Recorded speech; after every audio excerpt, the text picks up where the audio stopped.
Então, nesse sentido, eu queria aproveitar para fazer uma análise mais de conjunto do problema, pegando os fatos da situação política internacional e estabelecendo a relação desses fatos com a situação política nacional, né? Sempre é importante revisitar, digamos assim, refazer, né? Reexaminar a análise de conjunto para ver como os acontecimentos vieram ou a confirmar ou não confirmar essa análise de conjunto.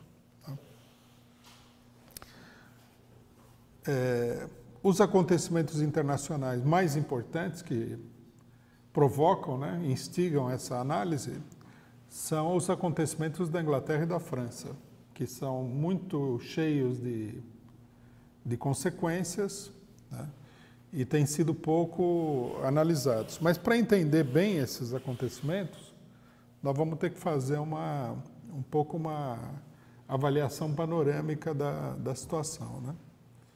Qual que é a importância desses acontecimentos? A importância é a seguinte. Na França,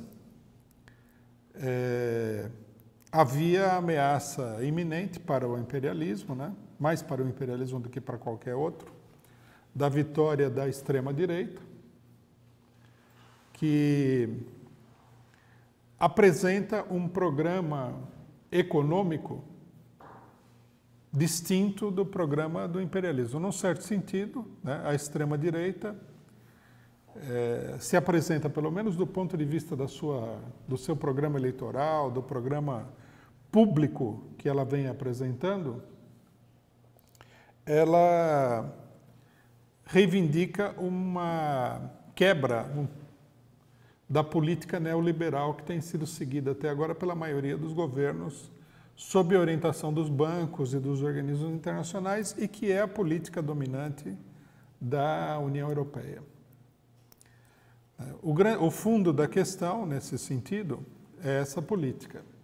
Um setor da burguesia, um setor mais fraco da burguesia, diante do imperialismo, quer dizer, do grosso dos monopólios do sistema financeiro internacional, ele se sente estrangulado pela política internacionalista, globalista, né? E procura uma solução nacional diante desse estrangulamento. Na Europa é muito comum, da parte de todos os países, o protesto contra a dominação de todo o sistema europeu pelos bancos alemães, né? Essa é uma propaganda comum que foi feita na Grécia, que aparece na Irlanda, aparece em Portugal, aparece na Espanha, aparece em todos os lugares, né? Logicamente que os bancos ingleses e os bancos franceses, que são os mais poderosos da Europa, os três, junto com os italianos, eles fazem parte desse consórcio onde predominam os bancos alemães, né? Não é que na França, por exemplo, os bancos alemães dominam exclusivamente. Não, os bancos franceses têm uma grande participação na definição da política europeia. Mas para os capitalistas europeus, digamos assim, de segundo plano, né, capitalistas franceses, e para setores da pequena burguesia, do capital médio, etc. e tal, toda essa atividade aparece como um estrangulamento, né, e como uma ameaça. A tal ponto que os partidos de extrema-direita chegaram a flertar com a classe operária desses países, em alguns casos mais do que flertar, né? Na Inglaterra, por exemplo, o UKIP tinha a pretensão de conquistar as bases eleitorais do Partido Trabalhista. Ou seja, se isso se concretizasse, não se concretizou, significaria que um partido de extrema-direita teria ganho para suas posições os operários britânicos, inclusive dos próprios sindicatos britânicos. Porque o Partido Trabalhista ele atua intimamente ligado aos sindicatos.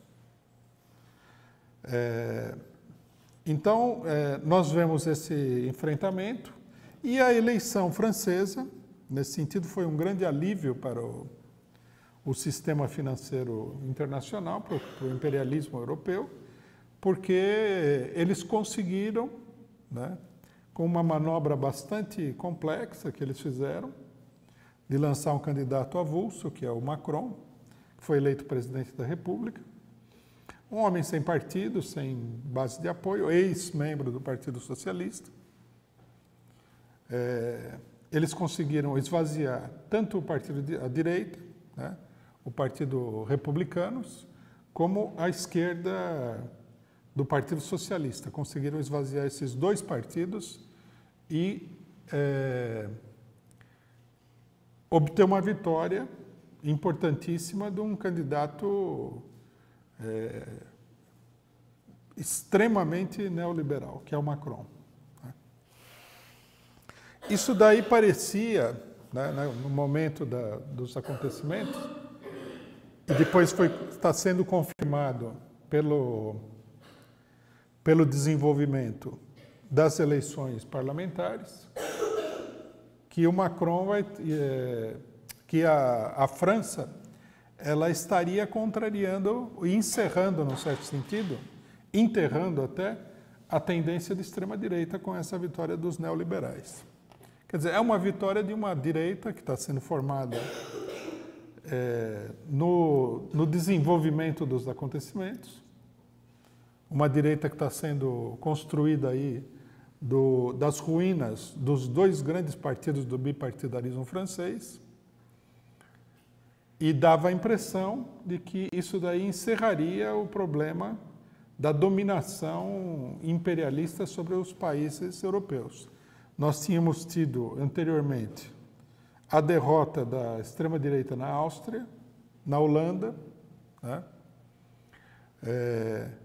Isso depois de uma série de acontecimentos que mostravam a profunda debilidade de todo o sistema europeu. O crescimento da extrema-direita na França, a crise do governo Renzi na Itália, né, que fracassou no plebiscito.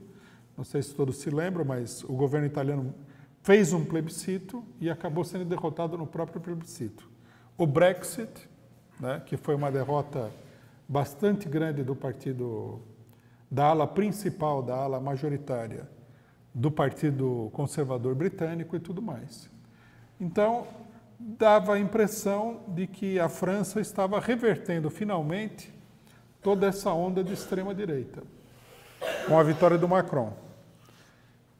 Aí ocorre que na Inglaterra aconteceram eleições e o Partido Conservador foi derrotado, né? Se esperava que o Partido Conservador fosse sustentar essa política internacional. Ele perdeu a maioria absoluta que tinha, está sendo obrigado a fazer uma aliança extremamente complexa e duvidosa com um dos piores partidos de extrema-direita da Europa, né? É importante até explicar, porque, em geral, a imprensa não explica porque o mal-estar, né, na frente que está sendo feita entre o Partido Conservador e o partido da direita irlandesa. Acontece que esse partido da direita irlandesa é um partido que teve uma importante atuação paramilitar na Irlanda em todo o período anterior. É um partido de extrema direita, armado e que atacou na luta contra o IRA na Irlanda a população irlandesa em várias oportunidades. Quer dizer, ele não é um mero partido de extrema-direita, porque a Le Pen é um partido de extrema-direita também e é muito mal visto. Esse é um partido de extrema-direita que tem uma história de repressão, de assassinatos, de ações violentas contra a população. Quer dizer, é uma aliança feita, né, naquele momento de desespero total para poder se manter como governo no parlamento britânico. É uma coisa extremamente frágil e tende a desabar. Mas o mais importante de tudo foi a recuperação do Partido Trabalhista. O Partido Trabalhista, que vinha perdendo eleições, ele se recuperou em vários distritos operários. Ele vem visivelmente, é isso uma coisa que muita gente não entendeu, se recuperando com o apoio da classe operária britânica e surge como uma alternativa agora pela esquerda diante do colapso da crise dos partidos neoliberais europeus, da política neoliberal europeia. Nós já havíamos assinalado na eleição parcial, houve uma eleição parcial em 2 distritos e o Partido Trabalhista perdeu um distrito, mas recuperou um outro distrito operário importante, que era o distrito de Stoke. Nesse distrito, ele concorria com o líder, o Nuttall, que é o líder do UKIP, é o principal dirigente do UKIP, do partido de extrema-direita. Na época, nós assinalamos que era muito mais importante a vitória diante do UKIP do que a derrota no outro distrito, que era um distrito meio condenado já, onde o representante do Partido Trabalhista havia renunciado, etc. e tal. Quer dizer, que prenunciava uma reação importante do ponto de vista da classe operária desse partido. E essa reação se confirmou nessa eleição. Naquele momento, toda a imprensa de direita, que vem fazendo uma campanha dura contra o Jeremy Corbyn, procurou mostrar que era mais um fracasso do Corbyn, o fato dele ter perdido um distrito que já era do Partido Trabalhista, e que o Corbyn deveria renunciar, etc, etc. A imprensa britânica fez uma campanha muito dura contra ele. Ele falou que não ia renunciar a nada, que ele ia tocar em frente, A direita do partido dele fez uma campanha muito dura contra ele e, finalmente, ele chegou nas eleições e ele teve um resultado espetacular. O partido de extrema-direita, inclusive, desapareceu do mapa eleitoral. Uma coisa muito natural. Por quê?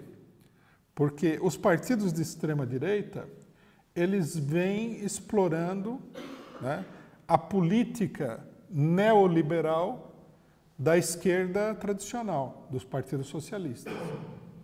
Então, como os partidos socialistas têm uma política neoliberal, a extrema-direita se aproveita disso para crescer no eleitorado operário, com uma demagogia antiliberal, digamos assim. Então, nós temos aqui 2 acontecimentos que lançam uma luz e que necessitam ser explicados, porque são muito importantes, que são a tentativa de recuperação do neoliberalismo na França e a emergência, vamos dizer assim, de uma esquerda que combate a política neoliberal, que é o Corbyn, do Partido Trabalhista Britânico. Aqui um parênteses, antes da gente analisar esse fenômeno, que eu acho que é muito importante, que é o seguinte: é possível que muita gente no Brasil não entenda o fenômeno Jeremy Corbyn. Nós já falamos disso aqui várias vezes, mas é importante repetir. Primeiro, o Corbyn não é o tradicional esquerdista do Partido Trabalhista Britânico, do Syriza ou do Podemos. Primeiro que o Corbyn ele foge do padrão da esquerda europeia, quase que de conjunto, pelas posições políticas internacionais dele. Ele é um defensor do Hamas. Ele foi o parlamentar que levou representantes do Hezbollah no parlamento britânico, causando um gigantesco escândalo. Ele é acusado de ser antissemita, porque ele condena a política de Israel. E, portanto, a política dele está totalmente na contramão de todos os partidos de esquerda tradicionais da Europa. Ele propõe o fim de toda a intervenção militar britânica no Oriente Médio. Ele tem essa posição já há muito tempo. E ele é um elemento tradicional da ala mais esquerdista do Partido Trabalhista. Outro dado que é muito importante sobre o Corbyn é o seguinte, que a subida do Corbyn dentro do Partido Trabalhista, ela é a expressão da luta dos sindicatos britânicos para recuperar suas posições dentro do Partido Trabalhista.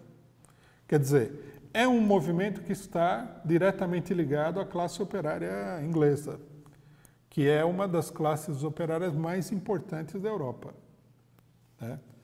É uma das mais organizadas, mais tradicionais e tudo mais. O Corbyn é uma pessoa que é abertamente financiada pelo sindicato Unite, que é o maior sindicato da Inglaterra, com 2 milhões de filiados. E ele é também um representante do TUC, o Trade Union Congress, que seria, no caso, a CUT britânica, né? A Central Sindical Britânica. Quer dizer, ele seria, no Brasil, como que um representante da CUT, por exemplo, como se o representante direto da CUT chegasse ao governo, vamos supor, estivesse na liderança do PT. Num certo sentido, Lula é representante da CUT, mas ele não é embora a ligação dele seja antiga e tudo mais, ele é bem mais independente em relação à CUT, ele tem tanto apoio quanto o Corbyn, mas ele é mais independente em relação à CUT do que o próprio Corbyn, né? A diferença entre um representante direto da CUT, um sindicalista, digamos assim, um homem diretamente ligado ao sindicalismo, e o Corbyn é que os sindicatos britânicos eles são uma força, né, relativamente à situação política interna da Inglaterra, bem mais poderosa do que os sindicatos brasileiros, né, pelo nível de organização, etc. e tal. Então, o caso britânico aparece assim como uma esquerda bem mais radical do que o tradicional, né, crescendo no momento em que há uma crise do sistema político europeu de conjunto que entra em decomposição. Acho que esses acontecimentos são muito importantes para definir o que vai acontecer daqui para frente e seria importante a gente ter uma análise de conjunto. Nós temos que lembrar, nesse sentido, que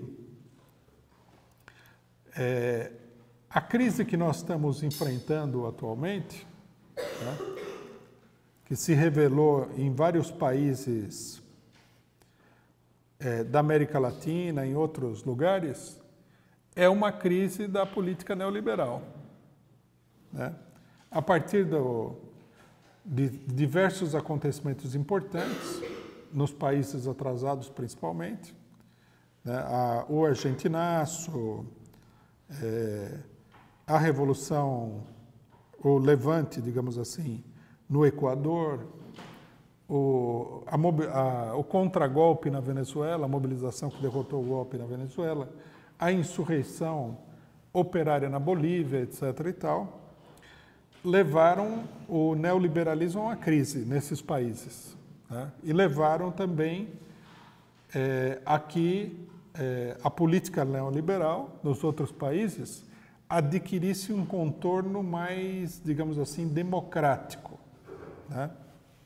Então, a partir dessa crise toda, os governos neoliberais anteriores, que eram governos extremamente duros e autoritários, foram sendo substituídos por governos de maior demagogia política nos seus respectivos países, inclusive com vários governos de centro-esquerda. Por exemplo, na Itália saiu um Berlusconi e entrou o Partido Democrático. Na França, por exemplo, o fracasso do Sarkozy levou a 4, 5 anos de governo do Partido Socialista. Quer dizer, houve uma tentativa de suavização da dominação política nesses países para poder manter a política neoliberal, que foi mantida efetivamente. O golpe de misericórdia também dessa política que levou a crise a extremos foi a derrota dos norte-americanos no Iraque. Nós temos que entender que a ocupação do Iraque pelos norte-americanos, ela foi uma forma extrema ou extremamente radical de aplicação dessa política neoliberal. O plano de conjunto do imperialismo norte-americano, britânico e de outros, além de tomar o petróleo iraquiano, era de estabelecer um novo padrão, né, econômico para o conjunto do Oriente Médio. Eles pretendiam mudar não apenas a situação no Iraque, mas mudar a situação como depois eles tentaram na Síria e em outros países, né, levando uma política de ataque sistemático aos trabalhadores de uma maneira extrema. E tudo isso daí entrou em colapso. Depois nós tivemos aí mais recentemente a Primavera Árabe, que acabou por comprometer totalmente essa ideia, né? Mostrando um descontrole do imperialismo sobre o Oriente Médio. Bom, então nós tivemos primeiramente a etapa neoliberal, que foi uma tentativa de solucionar a crise do capitalismo sobre a base de duros ataques às economias nacionais e às massas, e nós tivemos a crise dessa política neoliberal. E essa crise, né, ao invés de diminuir, ela só vem se ampliando. A derrota do Partido Democrata nos Estados Unidos, né, muita gente não quer entender isso daí, é uma crise dessa política neoliberal, né, a vitória do Trump, né. Eu vi até comentário nas redes sociais que o pessoal fala que a gente defende o Trump. Não, a gente não defende o Trump. Nós simplesmente estamos explicando, né, que o caso Trump tem um significado político e social determinado, né? E esse significado é a crise do imperialismo, do setor fundamental do imperialismo e da política neoliberal. A mesma coisa nós falamos em relação à Europa, falamos em relação ao golpe na Turquia, que fracassou, né? A imprensa agora ataca sistematicamente o governo Erdogan, a ditadura, etc. e tal, mas o fato é que o que está acontecendo na Turquia é uma reação ao golpe imperialista que houve na Turquia. Então, todos esses elementos, né, e o crescimento da extrema-direita na Europa representam a continuidade, esse aqui eu acho que é um dado muito importante na análise, a continuidade da decomposição, não só da política neoliberal, como das forças políticas que expressam essa política neoliberal, né? Há uma profunda decomposição.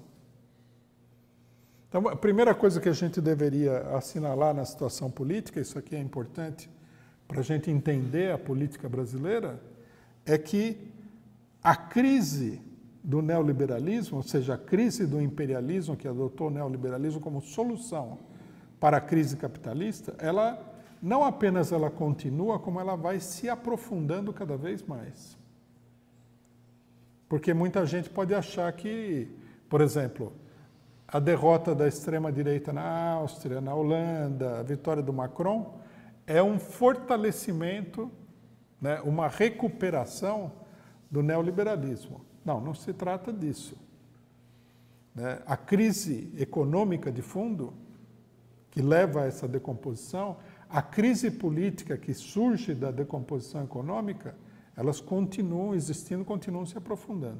Esse é um dado fundamental se nós quisermos entender bem o que está acontecendo na situação política mundial. As vitórias, né, do imperialismo, digamos assim, do núcleo fundamental do imperialismo em todos os países europeus, elas foram vitórias ou muito precárias, né, conseguidas sobre a base de uma campanha bastante dura contra os adversários, ou elas foram vitórias extremamente custosas, como é o caso da França, né? Na França, eles tiveram que, literalmente, liquidar os dois partidos políticos que são os pilares de sustentação do regime político francês. O Partido Socialista e o Partido Republicano. Essa liquidação, inclusive, ela não é, como é que se diz? Ela não é casual. Aparece, né, na imprensa, para quem lê a imprensa em geral, aparece assim, o Macron teve uma grande vitória e com isso ele destruiu os dois partidos. Não. A própria burguesia fez com que os partidos se autodestruíssem para garantir a vitória do Macron. Porque seria uma ingenuidade muito grande não entender que uma boa parte do Partido Republicano, assim como uma boa parte do Partido Socialista, apoiaram o Macron por debaixo do pano. Por caso contrário, né, se nós não levarmos em consideração esse fato, a vitória dele é inexplicável.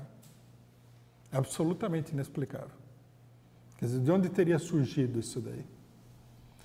Principalmente se a gente levar em consideração o seguinte, né, que é muito importante para entender a situação dada, que no primeiro turno das eleições legislativas francesas, a abstenção foi de 50%.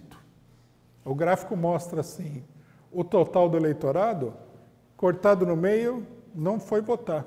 50% dos eleitores não foram votar. O Macron, que fala que ele está arrasando na eleição, a votação total dele é de menos de 20% do total do eleitorado. Quer dizer, nós temos aqui um candidato, né, que custou a destruição dos partidos tradicionais, que para ganhar a eleição teve que conseguir essa façanha, e que ganha a eleição sendo um candidato ultraminoritário, quer dizer, sem apoio popular nenhum. Quem que se absteve da eleição? Essa também é uma conclusão muito fácil de tirar. É a classe operária. Quer dizer, Macron, na realidade, só tem apoio da burguesia. Essa abstenção, que é uma abstenção fundamentalmente da classe operária, ela, digamos assim, coloca a situação francesa numa situação de enfrentamento total entre os operários e o regime. Por que os operários se abstêm? Porque eles sabem que a política do Macron é uma política parecida com a do Temer aqui. Ele vai atacar a educação, a saúde, a aposentadoria, os direitos de trabalho e tudo. Ele vem para levar adiante uma política de rolo compressor contra a classe operária francesa. A classe operária não votou na extrema-direita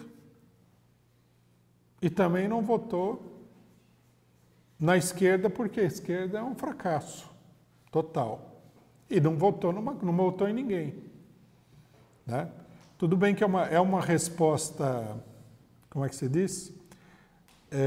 Bastante limitada, porque é uma resposta sem política definida. Não tem um partido, não tem ambição de eleger deputados, nem nada. Né? Num certo sentido, esse abstencionismo todo, ele deixa o Macron com um poder absoluto no parlamento francês.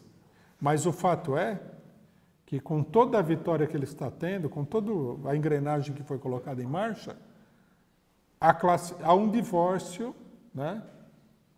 Se não absolutamente claro, há um divórcio latente entre a classe operária e o regime político de conjunto, que é, né, aí a importância da análise, a mesma coisa que a gente vê na Inglaterra. A vitória do Corbyn é um divórcio da classe operária do regime político de conjunto. É uma derrota muito grande da maioria dos parlamentares do Partido Trabalhista, que são todos direitistas, da ala do Blair, da ala burguesa, que dominou completamente o Partido Trabalhista nos últimos 15, 20 anos.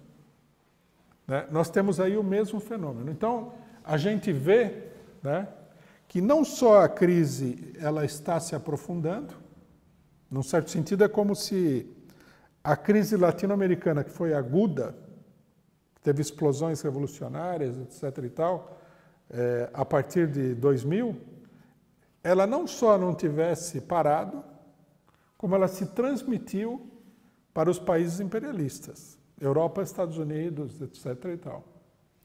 Vocês estão percebendo? O primeiro dado de uma análise de conjunto que a gente tem que fazer sobre a situação é esse daí. Não há arrefecimento da crise. A burguesia, ela procura, de todas as maneiras, se manter no controle. Mas todas as maneiras que ela utiliza para se manter no controle demonstram que ela está perdendo o controle de um ponto de vista geral.